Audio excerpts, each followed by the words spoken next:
Sejumlah informasi dari berbagai daerah di Provinsi Banten kami sajikan dalam Berita Banten yang dipersembahkan oleh PRSSNI Banten dan disiarkan serentak oleh seluruh radio anggota di 8 kabupaten kota di Provinsi Banten.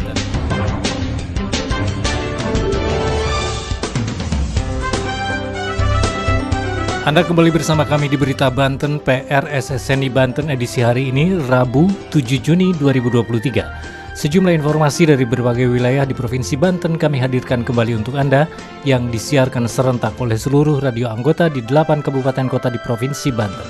Dan inilah informasi utamanya. Sampai dengan triwulan pertama tahun 2023, pendapatan pajak kendaraan bermotor Samsat Kabupaten Pandeglang di bawah target.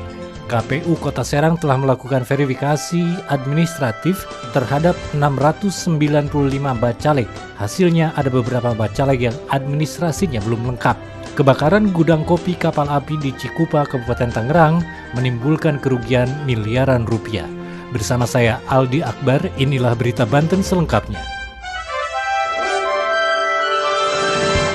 Pendengar, verifikasi administratif terhadap 965 bacalek yang telah mendaftar di KPU Kota Serang ditemukan beberapa bacalek yang data administrasinya belum lengkap, seperti belum melegalisir ijazah dan surat dari pengadilan yang perlu penelusuran dan pendalaman lebih lanjut. Berikut laporan Mamo Ervanto dari Radio Harmoni FM Serang. Verifikasi administrasi ataupun Vermin dari 695 bacalek yang telah mendaftar ke KPU Kota Serang ditemukan adanya data administrasi berupa ijazah yang belum dilegalisir serta surat keterangan pengadilan yang perlu dilakukan penelusuran lebih dalam. Jelas Komisioner KPU Kota Serang Firly Mudalat Mubari saat diwawancarai. Verifikasi administrasi untuk 695 bacalek telah dilakukan oleh KPU Kota Serang. Hasil verifikasi ditemukan adanya bacalek yang belum melakukan legalisir pada ijazah serta terkait dengan beberapa bacalek yang surat keterangan pengadilannya masih dilakukan pendalaman. Ferry Mudarat menjelaskan temuan dokumen bacalek yang harus segera dilakukan perbaikan serta pendalaman terkait suket pengadilan akan disampaikan dalam pertemuan dengan partai politik yang akan digelar secara terbuka pada minggu depan. Dan berikut adalah lengkap kami dengan Ferry Mudarat. 695 bakal caleg ya yang diusung oleh 18 partai politik. 695 itu terdiri dari 462 laki-laki dan 233 perempuan ya. Nanti minggu depan kami akan berkoordinasi dengan partai politik, sifatnya rapat terbuka, jadi ada beberapa pihak yang akan kita undang. Kemudian kami juga selepas rapat dengan partai perlu melakukan beberapa klarifikasi ya terhadap sejumlah dokumen yang berdasarkan temuan dalam Permin itu sepertinya butuh pendalaman gitu ya, sepertinya butuh pendalaman. Misalkan yang mencuat itu adalah soal ada beberapa ijazah yang kemudian belum dilegalisir ya. Nah ini juga harus diklarifikasi. Jadi stressing kita itu sebetulnya hanya di dua ya, di dua dokumen yang penting. Pertama ijazah, yang kedua suket pengadilan. Nah, terus yang ketiga misalkan tambahannya memang ini tidak banyak, itu beberapa profesi yang harus mengundurkan diri ya,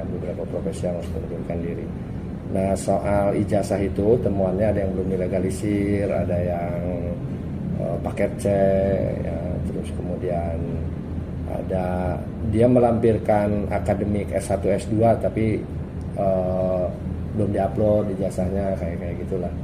Kalau surat pengadilan kami menelusuri beberapa nama yang kami mendapat informasi harus ditelusuri dan kami telusuri lewat web Mahkamah Agung, Pengadilan Negeri Serang, Pengadilan Agama, Pengadilan Kejaksaan Negeri. Jadi semua website penegak hukum itu kita gunakan sebagai alat memperkaya informasi ya yang kami terima tentang beberapa bacalek.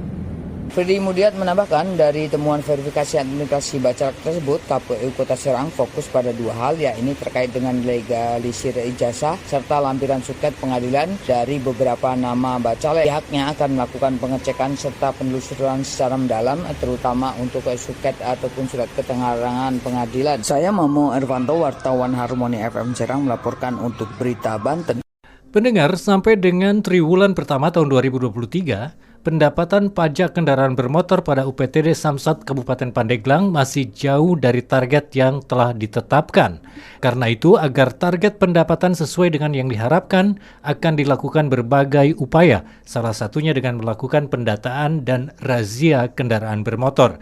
Berikut laporan Danu Pratama dari Radio Akarsari Pandeglang. Unit Pelaksanaan Teknis Daerah atau UPTD Pengelolaan Pendapatan Daerah atau PPD pada Bapenda Banten Samsat Pandeglang baru mengumpulkan sekitar 23,53% pendapatan dari sektor pajak kendaraan. Nilai tersebut masih di bawah target pendapatan untuk triwulan pertama. Kepala UPTD Pengelolaan Pendapatan Daerah pada Bapenda Banten Samsat Pandeglang Epi Saifullah mengatakan, jika melihat realisasi pendapatan pajak di triwulan pertama, jumlahnya memang belum sesuai dengan harapan. Oleh karena itu, agar realisasi pajak dari kendaraan bermotor sesuai dengan yang diharapkan, pihaknya terus melakukan beberapa upaya. Salah satunya melakukan pendataan kendaraan bermotor dan razia pajak kendaraan. Epi membeberkan pada triwulan pertama ada beberapa kendala yang dihadapi oleh pihaknya. Salah satunya Hari Raya Idul Fitri, di mana wajib pajak kemungkinan besar menggunakan uang mereka untuk kebutuhan Hari Raya dibandingkan untuk membayar pajak. Danu Pratama, Akarsari FM menginformasikan untuk Berita Banten. Berita Banten. Anda masih bersama kami di Berita Banten PRSSNI Banten. Pendengar, sebuah gudang kopi kapal api di Cikupa, Kabupaten Tangerang terbakar. Kebakaran gudang seluas 2.000 meter persegi tersebut menyebabkan kerugian miliaran rupiah. Pihak kepolisian masih menyelidiki penyebab terjadinya kebakaran. Berikut laporan Ria Masilitonga dari Heartline Radio Tangerang. Dari Tangerang dilaporkan terjadinya kebakaran gudang kopi kapal api di Jalan Raya Serang KM22, tepatnya di Kampung Kawidaran, Desa Cibadak, Kecamatan Cikupa, Kabupaten Tangerang. Kebakaran ini menyebabkan kerugian mencapai puluhan miliar rupiah. Disampaikan oleh Kompol Arif Nazarudin yang merupakan Kasat Reskrim Polresta Tangerang, pihaknya masih terus menyelidiki penyebab kebakaran tersebut. Sementara itu, Badan Penanggulangan Bencana Daerah Kabupaten Tangerang telah menerjunkan sebanyak 6 unit mobil kebakaran di tempat kejadian. Kobaran api membakar gudang seluas lebih kurang 2.000 meter persegi. Saya Ria Masilitonga dari Heartline Radio Tangerang melaporkan untuk Berita Banten. Demikian sejumlah informasi yang telah kami sajikan untuk Berita Banten kali ini. Saya Aldi Akbar. Sampai jumpa.